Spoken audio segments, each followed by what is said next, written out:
Hello my dear students, welcome करता हूं मैं भारत पंचाल अगेन आप सबका हमारी नई वीडियो में भारत केमिस्ट्री क्लासेस के यूट्यूब चैनल पर। कैसे हो आप सब? आई होप कि आप सभी बहुत बढ़िया हो एंड बहुत अच्छे चल रहे आप सभी की लाइफ और पढ़ाई। तो आज हम लोग नेक्स्ट चैप्टर स्टार्ट करने जा रहे हैं, general principles and processes of isolation of elements.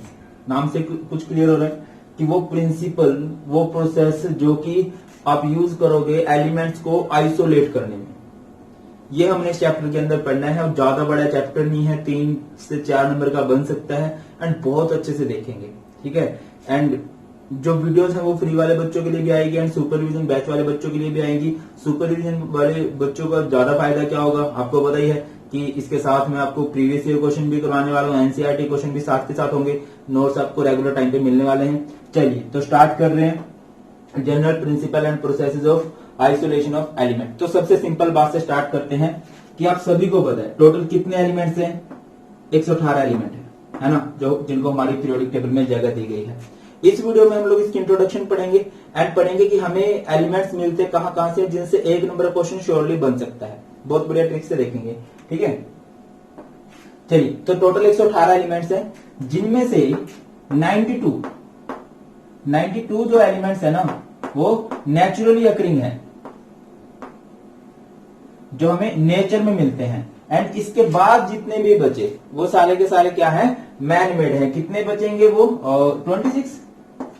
26 मतलब यूरेनियम के बाद जितने एलिमेंट्स आते हैं ना वो सब क्या कहलाते हैं? मैन मेड, भी इंसान ने बनाया। बहुत थोड़े से अमाउंट में होते हैं, इवन नैनोग्राम्स के अंदर होते हैं। जो 92 एलिमेंट्स हैं पहले वो नेचुरली अकरिंग है, मिल जाते हैं। स्टार्टिंग वाले बहुत ज्यादा मिलते हैं, धीरे धीरे कम होते जाते हैं। अब इनमें से भी दो तरह के होते हैं, कह सकते हैं हम native element and combined element. Native किसे कहेंगे? वो एलिमेंट जो प्योर स्टेट में एग्जिस्ट करते हैं, जो इम्प्योरिटी फ्री होते हैं, जिनके साथ कोई इम्प्योरिटी जुड़ी नहीं होती। एग्जाम्पल की बात करें तो जैसे कार्बन हो गया, सल्फर हो गया, गोल्ड हो गया, ठीक है, नोबल गैसेज हो गए, ये सभी के सभी क्या होते हैं? ये नेटिव स्टेट में एग्जिस्ट करते हैं, इनके साथ कोई भी इम्प्योरिटी जुड़ी नहीं होती, ठीक है। और इसके अलावा जो मैक्सिमम बचते हैं वो सारे के सारे क्या होते हैं? Rest elements occur in combined state, मतलब इनके साथ कोई ना कोई इम्प्योरिटी जुड़ी ही रहती है। क्लियर? तो गोल्ड हो गया, प्लैटिनम हो गया, सिल्वर हो गया, ये नोबल मेटल्स कहलाती हैं, मतलब ये रिएक्शन नहीं करती, जनरली ये भी नेटिव स्टेट में ही एग्जिस्ट करती हैं। अब बात करें, आपको कई सारे वर्ड सुनने को मिलेंगे। सबसे पहले एक वर्ड सुनने को मिल सकता है आपको मिनरल। आप लोगों ने बहुत बार सुना भी होगा मिनरल, हिंदी में इसे बोलते हैं खनिज। मिनरल जो माइन करके निकाले जाते हैं, those substance which are extracted from earth crust by mining. कोई भी वो सब्सटेंस जो धरती में से खोद के निकाला गया है ना, उस सब्सटेंस को क्या बोलेंगे हम लोग? मिनरल बोलेंगे। अगर सिंपली इसको डिफाइन करना चाहते हो तो किस तरह से डिफाइन कर सकते हो? Naturally occurring chemical substance. Naturally occurring chemical substance. अगर हल्की फुल्की स्पेलिंग मिस्टेक हो जाए ना तो प्लीज एडजस्ट कर लेना। नेचुरली अकरिंग केमिकल सब्सटेंस जो भी है वो सारे के सारे मिनरल कहलाते हैं। अब इसके बाद एक वर्ड सुनने को मिलेगा आप लोगों को और। धरती में से कोई भी चीज निकली वो मिनरल है। अगर उस मिनरल में से आप मेटल को आसानी से निकाल सकते हो और कम खर्चे में निकाल सकते हो, रिपीट कर रहा हूं, आसानी से एंड कम खर्चे में, those minerals from which metal can be extracted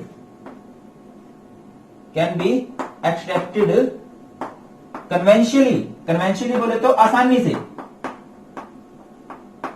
and commercially मतलब जिसमें फायदा, इकोनॉमिकली जिसमें कम खर्चा हो, फायदा हो, या फिर आप लिख सकते हो प्रॉफिट भी हो। आर्काल्ड उसे क्या बोलेंगे? और बोलेंगे। मतलब मैं सारी बातें समझाता हूं आपको। एंड यहां पे एक और वर्ड आप लोगों को सुनने को मिलेगा, गैंग। गैंग किसे बोलेंगे? डिफाइन किस तरह से करोगे आप लोग? अर्थी मतलब धरती वाली, मिट्टी वाली कुछ, अर्थी। और अनडिजायर्ड जो नहीं चाहिए, अनडिजायर्ड impurities with ores या इन ओर्स आर कॉल्ड, उन्हें क्या बोलने वाले हैं भाई हम लोग? गैंग बोलने वाले हैं। आ रही है बात समझ में? नहीं आ रही है? चलिए समझाता हूं सारी बात क्या है। एक एग्जांपल समझो कि दो जगह हैं, करनाल, जगह तो बहुत सारी हैं, जस्ट एक बात कर लेते हैं, करनाल है और कुरुक्षेत्र है। गवर्नमेंट को पता लग गया कि यहाँ पे सोने का भंडार है या कोई और मेटल, मान लो लोहे का भंडार मान लेते हैं, सोना तो फिर भी नोबल मेटल है, वो तो कंबाइंड स्टेट में नहीं मिलेगा, नेटिव में ही मिलेगा, लोहे का भंडार है।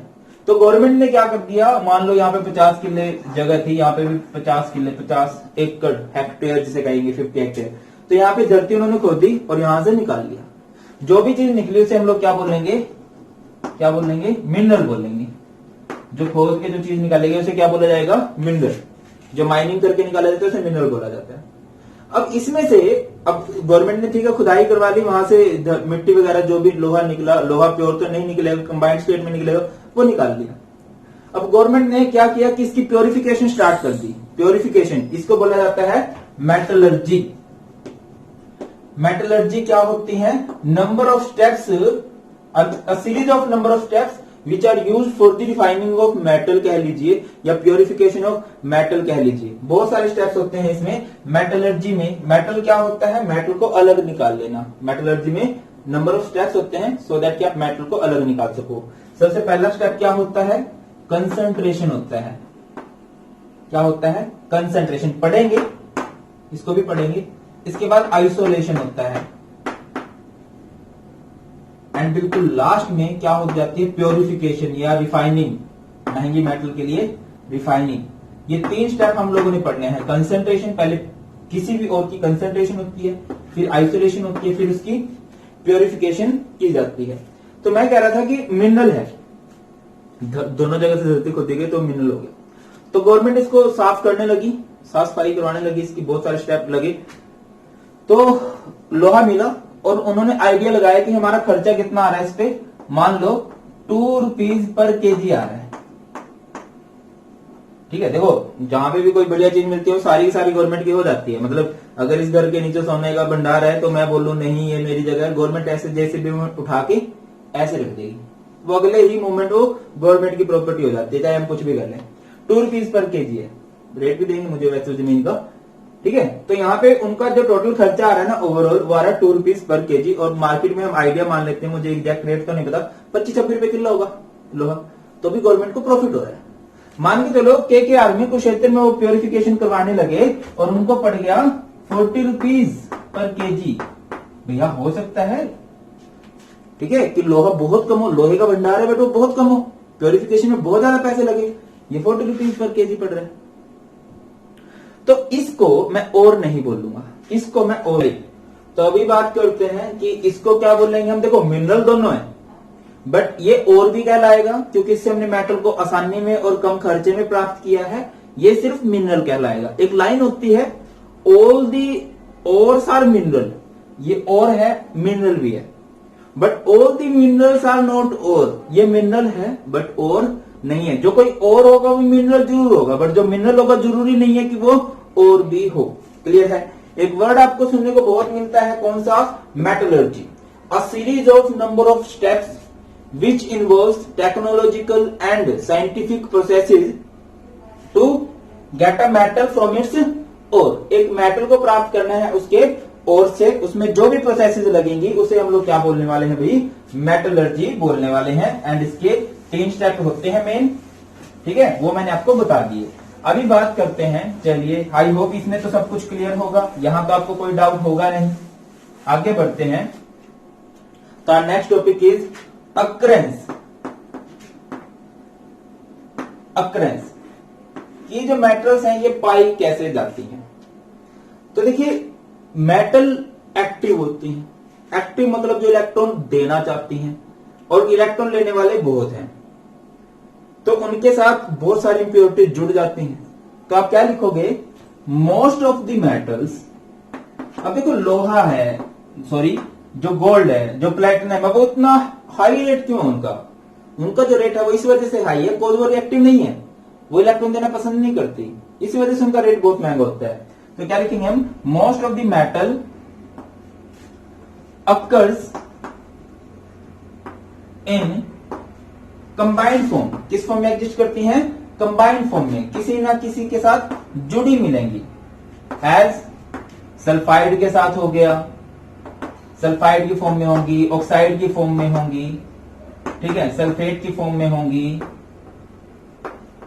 कार्बोनेट की फॉर्म में होंगी, बाइकार्बोनेट की फॉर्म में होंगी, बहुत सारी, ठीक है। बट जनरली सल्फाइड होती हैं, ऑक्साइड होती हैं, सल्फेट होती हैं, कार्बोनेट होती हैं। जनरली मेटल इनके साथ ही जुड़ी होती है। अगर बात करें कि सबसे ज्यादा कौन सी मेटल मिलती है, aluminium is the most abundant element. Abundant समझते ना, पाया जाने वाला, अबंडेंट मेटल इन अर्थ क्रस्ट। अर्थ क्रस्ट, धरती के क्रस्ट में सबसे ज्यादा जो मेटल मिलती है वो एल्यूमिनियम मिलती है। और एलिमेंट की बात करें तो 3rd नंबर पे है। पहले नंबर पे ऑक्सीजन, दूसरे नंबर पे सिलिकॉन होती है। क्लियर। आगे बात करते हैं सी, समुद्र। सी एज सोर्स ऑफ मेटल या सोर्स ऑफ एलिमेंट्स। तो भैया ऐसा है, आपने शायद आप लोग देखते होंगे डिस्कवरी, नेशनल ज्योग्राफी, कि आज तक देखिए हम लोग सोच रहे हैं मंगल पे जाने की, मंगल को समझने की, चंद्रमा को समझने की, बट हम लोग अपने समुद्रों को ही समझ नहीं पाए। सिर्फ 5% तक हम लोग पढ़ पाए हैं, समुद्रों के बारे में जान पाए हैं। कहते हैं सी सबसे ग्रेट सोर्स है एलिमेंट्स का, ठीक है। एंड जनरली वहां पे मेटल एग्जिस्ट करती हैं एज सोल्यूबल सोल्ट। कैसे एग्जिस्ट करती हैं वो? सोल्यूबल सोल्ट के फॉर्म में। कौन कौन से आपको मिलेंगे वहां पे? सोडियम मिल सकता है, Ca2 पॉजिटिव मिल सकता है, K पॉजिटिव मिल सकता है, Mg2 पॉजिटिव मिल सकता है, in the form of chloride, bromide, sulphates, ठीक है, हाइड्रोजन कार्बोनेट्स और भी बहुत सारे। सी बहुत बड़ा सोर्स है। अब बात करते हैं कि अर्थ भी बहुत बड़ा सोर्स है। अर्थ को 3 लेयर में डिवाइड कर लेते हैं। होप की नोट कर लिया होगा ये, वैसे नोट्स मिलेंगे ये आपको। तो देखिए, ये है हमारी प्यारी धरती, और प्यारी धरती पे ये है हमारा प्यारा भारत। बस समझ आना, ये भारत का नक्शा है, ठीक है ना। बस ये है, क्लियर। यहां पे श्रीलंका है, ये धरती है। धरती से 60 किलोमीटर तक की जो लेयर होती है ना, इसे हम लोग कहते हैं एटमॉस्फेयर। क्या बोलेंगे इसे? एटमॉस्फेयर। हमारी धरती का जो 70 to 80% एरिया है वो कवर कर रखा है किसने भाई? वाटर ने। किसने कर रखा है? वाटर ने कवर कर रखा है। इसे हम बोलेंगे हाइड्रोस्फेयर। क्या बोलते हैं? हाइड्रोस्फेयर। अब जो धरती का सॉलिड सरफेस है, जहां पे हम रहते हैं, सॉलिड सरफेस है, इसे हम लोग बोलते हैं लिथोस्फेयर। क्या बोलते हैं? लिथोस्फेयर। ठीक है। इस 3 में हमने इस धरती को डिवाइड कर लिया। एटमॉस्फेयर में मोस्टली गैसेस मिक्सचर है, और गैसेस मिक्सचर में भी सबसे ज्यादा कौन एग्जिस्ट करती है भाई? Nitrogen gas approx 78%, oxygen gas approx 21%, and बाकी जो मिक्सचर है वो 1%। 1% में आपके पास आ गया कार्बन डाइऑक्साइड, पी ब्लॉक में भी पढ़ के आए हैं, हीलियम, नियोन, और इनमें भी सबसे ज्यादा कौन सी होती है? Argon, krypton and xenon. ये भी सारी की सारी गैसेस होती हैं एटमॉस्फेयर में। हाइड्रोस्फीयर जो लिक्विड सरफेस है हमारी अर्थ का, 80% कहते हैं लिक्विड सरफेस है, ठीक है। वो सब किससे बना हुआ है? पानी से बना हुआ है।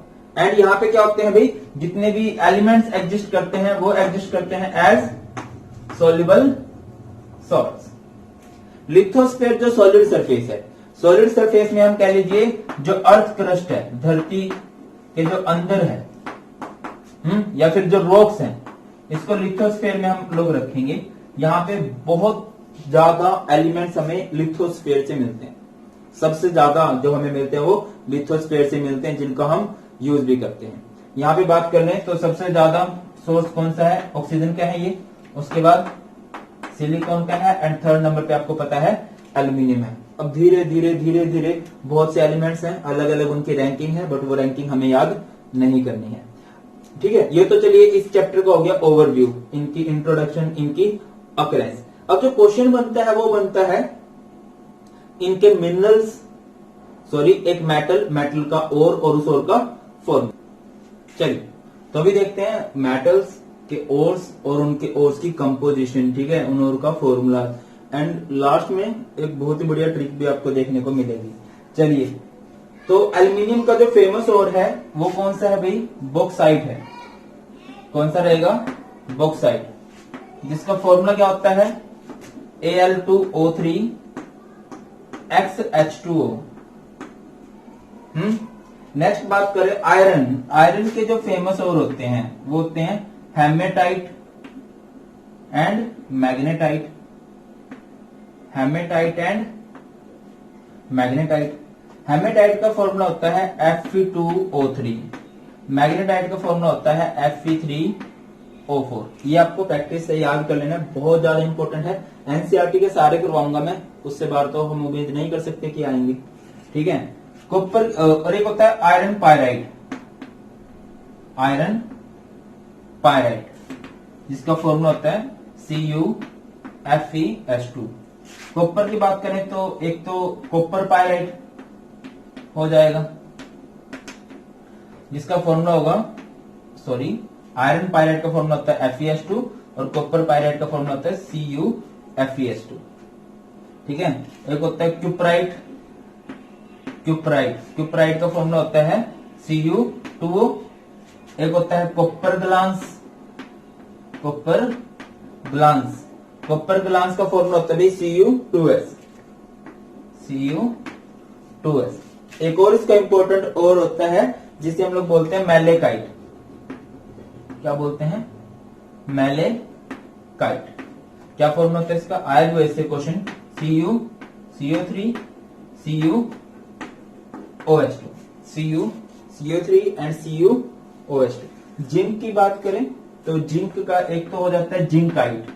ये आइट वाले तो सिंपल है भाई, क्यूपराइट हो गया, जिंकाइट हो गया। जिंकाइट का फॉर्मूला बनेगा ZnO। एक होता है जिंक ब्लेंडे, शायद आप लोगों ने सुना हो इसको, कब सुना होगा? 11th क्लास में। इसका फॉर्मूला होता है ZnS।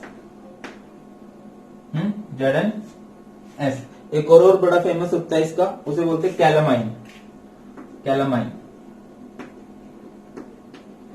का फॉर्मूला होता है ZnCO3। एक आयरन का भी होता है और सीडेराइट बोलते हैं इसे। क्या बोलते हैं? सीडेराइट,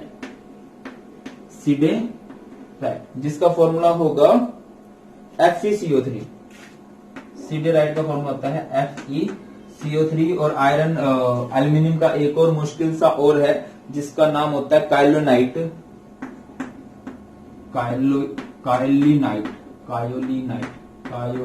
ठीक है, इसका फॉर्मूला होता है Al2OH4 एंड Si2O5। थोड़ा सा टाइम लगा लेना, मेरे को लगी है 5-6 मिनट, आपको लग जाएंगी 10-12 मिनट इनको याद करने में। ये आपको जरूर से भी जरूर याद होने चाहिए।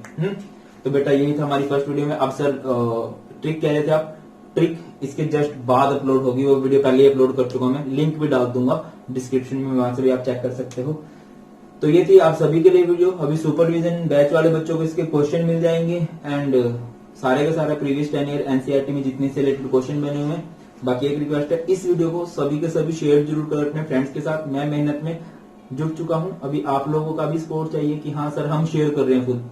ठीक है, सो दैट मजा आए दोनों को, आप लोगों को मेहनत करने में और मेरे को भी मेहनत करवाने में। चैनल अब तक सब्सक्राइब नहीं किया जरूर करो, क्योंकि अभी फिजिक्स केमिस्ट्री में सभी की बोर्ड एग्जाम 2020 के लिए बहुत बढ़िया वीडियो, मतलब ये अकेला ऐसा चैनल है जो बोर्ड एग्जाम 2020 या सिर्फ बोर्ड एग्जाम पे कंसंट्रेट कर रहा है, बाकी तो इधर उधर भी कंसंट्रेट करे ना, ये आपको डेविएट नहीं कर रहा किसी और जगह। अभी बोर्ड पे फोकस की, हाँ बोर्ड में जो अच्छा स्कोर करना चाहते हैं सब्सक्राइब करो, अपने फ्रेंड से भी करवाओ। निपटा